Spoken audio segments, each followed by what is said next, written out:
This is Professor Michael Chapman. I'm one of the most experienced IVF doctors in Australia. I believe that an important part that I can contribute is to educate patients in relation to fertility, infertility, and all that involves. These series of podcasts help to educate you. I hope they are helpful to you. If you wish to know more, however, I'm more than happy to have you contact me via email, which is profmchapman@gmail.com, or make an appointment to see me on 9138 4222.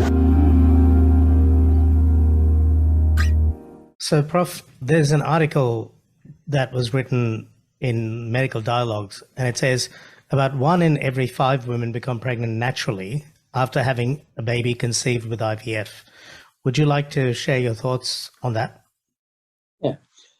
IVF is an intervention that can bring forward the possibility of a pregnancy when sperm is actually normal, fallopian tubes are open, and eggs are made. IVF is increasingly being used in what we call unexplained infertility. If we were more patient with those patients, they probably would have got pregnant spontaneously. We know that the background rate of conception, when everything is normal in a woman who is under 38, the success rates go something like this. In the first 3 or 4 months of trying, that couple have about a 15% per cycle chance of a pregnancy. That's 1 in 6. It's the equivalent of rolling a dice. And what you're doing is looking for the 6.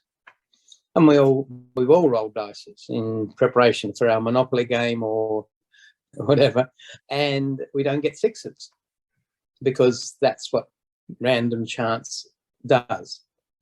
And it is random chance that's involved in fertility. By 6 months, that 1 in 6 can become more like 1 in 10. So a 10% chance each time somebody tries to conceive when everything is normal. If we then go out to 12 months, the success rate per cycle is probably nearer 7 or 8% per month. So after 12 months, which is when we say to people, yes, you're infertile, that's the definition, 12 months of trying, it means that 90% of couples should have got pregnant in that time. What happens to the other 10% where everything is normal? Tubes open, eggs there, sperm good. If we watch them for another 12 months, and in the old days we used to be much more conservative and just kept waiting, half of those women who are left in that last 10% will get pregnant on their own. It's not totally surprising that if you're having IVF and you have unexplained infertility, which is about 30 to 40% of the cases we treat, when we go to look what happens after their IVF cycle, which usually happens, in the 12 months plus time, they about 20 to 25% do fall pregnant spontaneously over the next 12 months. It's not totally surprising. It's just that we probably didn't wait long enough in the first instance, and luck wasn't with them. Can you donate sperm if you have a mental illness? Actually, let's go through sperm donation generally and what the criteria are. Looking at it from the recipient's point of view, the lady that's going to have sperm given to her donor situation, what does she want? What she wants, number one, is a child that has a good chance of being normal. Normal includes congenital abnormalities, it includes genetic diseases, and increasingly we are learning that many situations of illness in adults, both male and female, but in particular in this group, obviously the male, have a genetic link.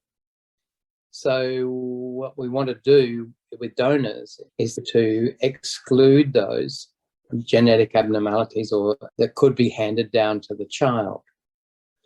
The first criteria that we look at with donor sperm is, obviously it's got to be normal. There's got to be sperm there, so that's important.